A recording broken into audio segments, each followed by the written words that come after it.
Welcome back, YouTubers. So, in the last video, we created our first two hooks, and in this video, we're going to do a couple things. In one instance, we're going to put at least one of these hooks to use, and in the other instance, we are going to make use of React Router to set up routing for our application. So, before we do that, let's do a little introduction. So how are we going to put those hooks to use? Well, we're certainly going to need the height for one of the things we're going to do. The way I think about web development is there's usually two sorts of pages that you want to produce. So in this first case, you have these two buttons and you want them to kind of dynamically shift around and update according to the size of the actual page. So you can see that's happening. And if you're wondering how that's accomplished, it's usually accomplished with flexboxes. Flexboxes. So the other sort of page that there is kind of a page like this, where you might have some longer content, or maybe it's a smaller screen, and you want the whole page to scroll. So the way the browser works is it usually handles scrolling by default, by itself, at least in the Y direction. So basically what that means is you're going to get the scroll bar that pops up and it covers up the header. You can't see that here because I've already changed that, and you're going to see how I did that in this video. But yeah, just to hammer the point home, we can go into here, pretend like there's more content here. That should be good. And yeah, okay, so now you can see the header, or sorry, you can see the scroll bar here. And yeah, you can see that it's now being handled at the page level and not at the like the whole app level. You know, it doesn't interfere with the header at all. So that's what we desire. It also allows you to do things easier, like you see this background that we're going to implement in a few videos. If scrolling was being handled by the entire application, that would kind of screw that whole paradigm up, where instead of always getting this blue in this bottom right corner, you may never see it until you scroll to the bottom of the page. Basically, we're just looking for consistent results across all our pages, and some of the stuff we're going to do in this video is going to help us accomplish that. So, without further ado, let's get into coding. So, here we are. See the hooks we wrote in the last section. So the first thing we're going to do is actually go into this index.css file. It should be at the root of your project. And when we created this app with Vite, or if you did it with Create React App, they're going to have a lot of default styling for you, just to make it look nice on the first time you boot up your app. We're going to delete pretty much all of that. We'll keep these first three lines for now. Overriding the font in an application is usually a good idea, and I imagine the guys at Vite chose some good options for us. Basically, the way this works is, if this font is available on your platform, we'll choose that. If it's not, it'll go to this. If not, it'll go to this, and so on. But this is going to add CSS to the body element of the HTML form, and the only thing we're going to do in here is add this overflow Y to hidden. So that's going to stop it from generating the default scroll bar. And then we will set it up so that we can create our own scroll bar here pretty soon. So let's do that now. So we're going to create this new folder, components. This is where pretty much all the components for the application are going to live, unless it's a particularly important component and we want it at the root directory. Cool. So in here, we're going to create a new file. We're going to call this page.tsx. So let's get into coding. We're going to create two components in here, actually. The first one's going to be a basic page component. We're going to start by defining our props.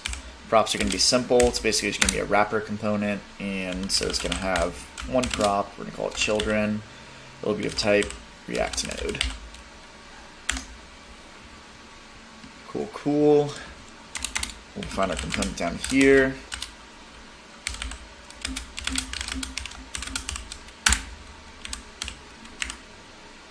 And yeah, so let's make use of that hook we wrote in the last video. So we're going to get the page height using that hook. So we'll access that like that. So we got the window height. We'll leave this as a to-do, actually. Eventually we're going to have a header. and we're going to want to subtract that from the page height. So cool, but we'll do that in another video. For now, we'll just leave this as is. So here we're going to return just a div. This will be for the page. I think the way I did this when I originally wrote this application is we actually wrapped this div in a header component, and so we will leave that as a to-do as well. So for now, the only thing we really need to do is add a style here. And it's going to be pretty simple. It's going to be the page height for the height. And then we will set the overflow here. So we're not doing it at the root of the application anymore. We turn that off. And we're going to set overflow here to scroll. And then we just need to pass the children along.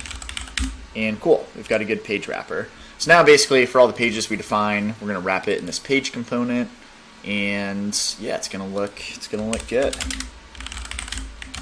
Cool. So fix up some of the TypeScript stuff here. Cool. We got a page. And yeah, usually you would export a default component here for most of your components. We're actually gonna do something a little different for a couple reasons. One, we're gonna have two components in this file, and two, I think this is gonna make some of the code down the line a little bit cleaner. So instead of doing this export default const page, we're going to do something called with page, and it's just a little different paradigm, but it will clean up some of the code later on. So it's going to take a type of React element. It's going to produce a type of React element. So basically, we pass the component in to this wrapper function, and then it's going to spit it out with this page wrapper over it. So pretty simple. We'll put that page component in there, and component inside of it. Cool. So pretty simple. So we're gonna do another one here. So I said at the start of this video that there are two sort of pages I think about, and that's pages that scroll, and then the flex pages where you expect no scrolling and kind of all of the elements on the page to adjust according to the flexbox rules. So that's what we're going to define here. So we're going to do, instead of page, we'll do flex page. And for the most part, it's going to be pretty similar. So the only difference is in the style component up here. We're still going to want that height actually, but instead of this overflow scroll, we're just going to put this property in, display flex. And yeah, so this is now a nice wrapper for any page that wants to deal with flex content.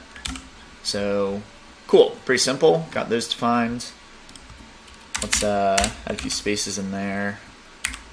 In fact, we'll just separate it like this. Keep going. Perfect. Cool.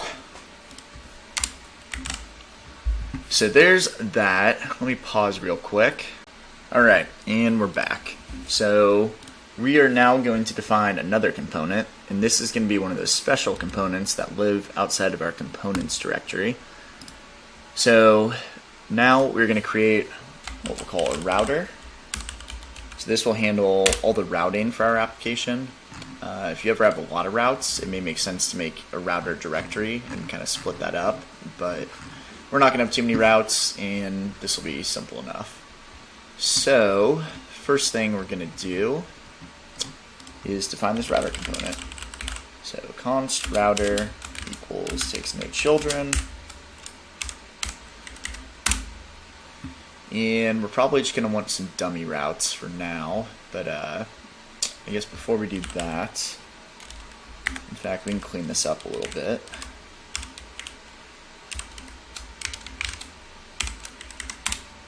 So yeah, the first thing we're going to do is use this browser router component from react-reouter. And that's just kind of the root component for your routes. kind of true. There's actually another component called routes, and I guess that's actually the root component for your routes. Browser router is kind of a wrapper around that. And yeah, what do we want to do? So yeah, usually the way of doing this is create all these route components, and it's a very React-y way of doing it. I think it's a little verbose, at least when I was playing around with it the last time. So I actually ended up creating a new function like this that's going to take a few components. The first one is going to be a path, and this is going to be like the URL path. So you could envision our application being like rvb.com, and then the path would be like slash, I don't know, about, or slash settings or something. So that's going to be a string. The component we want to render is going to be the actual page. So maybe that'd be better named page, but we'll just keep it simple for now and do it the same way I did last time. And we're also going to have this options component, and I don't know if we'll get into all of that now. So let's just leave it as like a JavaScript object, give it a default value of that, and maybe we'll come back to that later in this video. I'm not really sure. So yeah, the first thing we're going to do is define this page inside of here. It's going to be a function that returns a React element. Yeah, so we will need to actually include some options. So let's do that now. Let's we'll create an interface called page options. And page type, we're going to give it, well, it's either going to be a normal page with the scrolling behavior or a flex page. But I think a more reasonable place to put this would actually be inside this page component, because it's kind of tied to these. So we're going to do that. So we're going to do this export type page t equals page, and we'll actually should be even more verbose and call this flex page. Cool. You could also do an enum here. It doesn't really matter. It's pretty simple, so we'll just stick with this. And yeah, so then inside of here, we're going to import that. And yeah, good. So now we're going to use this page options for this options object. I'm going to have this be, what do we think? Yeah, we're going to have that be an optional parameter so that this default value is fine, and basically we'll just default to the normal page and not the flex page. So cool, that all looks good. So here we'll do options.pageType, and if it's equal to page, then we will wrap it with this with page that we defined earlier and put the component inside of there. Similarly, we will do this with flex page and component inside of there. So that should be good. Options.page, TypeScript error here. Yes. So this is the type definition, and basically what this is a function that returns an element. So exactly what a component is in a React app. So cool, moving on. So now we've defined that, and here is where we will return that route component that we talked about earlier. We need to give it a path. That path is going to be the path that gets passed in here. And the component is going to be, it's kind of awkward with this capitalization here. Not sure why that decision was made. Look a lot nicer for this lowercase. So component equals this page. And what do we want to do? So I think route is expecting a very specific type called this component type. And yeah, that should be good. I think we need to fix our import here. So let's see that real quick. So yeah, imported that from react-reouter-dom. And give me just another second. All right, so we're back. Yeah, so the typing here gets a little bit weird. Eventually we're going to start mixing libraries. We're going to add some authentication stuff into this function. So it makes, yeah, it makes a lot of the typing pretty weird. But the first issue, I guess I solved off the videos, there's an equal sign here earlier. What this all is right here is just the type annotation. So we actually want that to be a semicolon. And we actually just want it to be a React element. So that's going to screw up some of the typing here. And now we want to create this component right here. So it's a function that returns a React component, and that will allow us to typecast this component type, which is what route expects. So it gets a little messy. How did I figure this all out? Just trial and error, playing around. A lot of people say you should never use this as, like we're doing here. It's kind of abusing the TypeScript type system, but in certain cases, it's really not too bad. So cool. So now we define that route function. That's going to clean up some of the syntax, and we'll call that route here. And what does this need? This needs a path. So we'll do, for now, just kind of a filler. So route about, and what is it going to need? It's going to need a component. So for here, we'll just do a simple div and say about. So that should work well.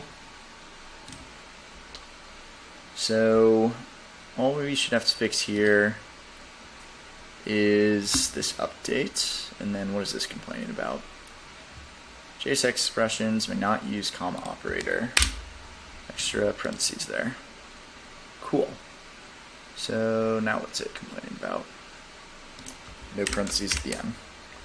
Cool. Alright, so we will do that. We'll also create this sort of home route. And typically that looks like just a slash. In fact, this should be slash about. And cool. Here we'll click home. And yeah, now we can export this router. That all looks good. New line at the end of the file. And now let's go into our main component. So yeah, right now we just have this app. Instead, what we're going to do is delete that. We'll keep React strict mode for now. Can delete that import. And inside of here, we are just going to import this router component. So yes, so we are not importing the router components from react-reouter-dom library. We are importing the router component that we just wrote. So cool, that all works. Looks good. Let's hope it all worked. And give me 1 sec. All right, cool. Let's try it all out. We'll run our application. Pull it up over here. And perfect. So we see exactly what we expect, which is this home page. And let's try the about page now. About's working. And now we can probably try the scroll page that we created earlier. So we're going to simulate that same way we did earlier. We're just going to mock some data here, just like that. Let it grow exponentially. Do that, and boom. Okay, so, alright, maybe we can't try it out. Well, that's okay. We will get a chance to try it out pretty soon. I guess I can probably add like a text wrap. So let's try that. Text wrap. Wrap. That do anything? No. That's okay. Well, we'll get to see it later on. For now, just assume it's working. And yeah, we got routing set up, and we created some more helper functions that is going to make development a lot easier. So hopefully you learned a little bit, and we'll see you next time.